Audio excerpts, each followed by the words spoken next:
এরকম অনেকে চুল পড়া রোধ করতে পারে এরকম ওষুধের নাম জানতে চেয়েছেন। তাদের উদ্দেশ্যে বলি যে আমাদের চুলের যে মূল প্রোটিন কেরাটিন এটা যখন কমে যায় তখন কিন্তু চুলের মধ্যে ফাটল ধরে চুলটা রুগ্ন হয়ে যায়।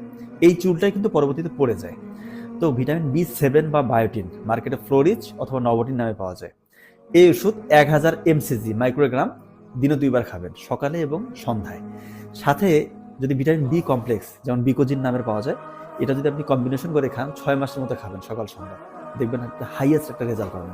চুলের যে প্রোটিন কেরাটিন এটা নতুন করে সিনথেসিস বা তৈরি করতে সক্ষম এবং চুল গজানোর যে প্রথম ধাপ অ্যানাফেজ ধাপ এটাকে অ্যাক্টিভ করে।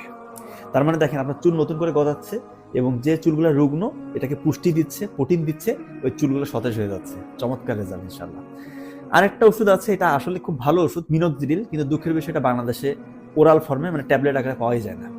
2.5 mg মিনোক্সিডিল ওষুধ, এটা কিন্তু পার্শ্ববর্তী দেশ ইন্ডিয়ায় আছে বা অন্যান্য দেশে আছে। আপনারা যদি সামহাউ ম্যানেজ করতে পারেন তাহলে দিনে একটা করে 2.5 mg এই মিনোক্সিডিল খাবেন, এটা আরো বেশি রেজাল্ট দিবেন। এই দুটার সাথে মানে বিকোজিন, নভোটিন অথবা ফ্লোরিজের সাথে এই মিনোক্সিডিল কম্বিনেশন করে খেলে দেখবেন চুল পড়ার সমস্যায় থাকবে না। আশা করছি বুঝতে পারছেন। ধন্যবাদ সবাইকে।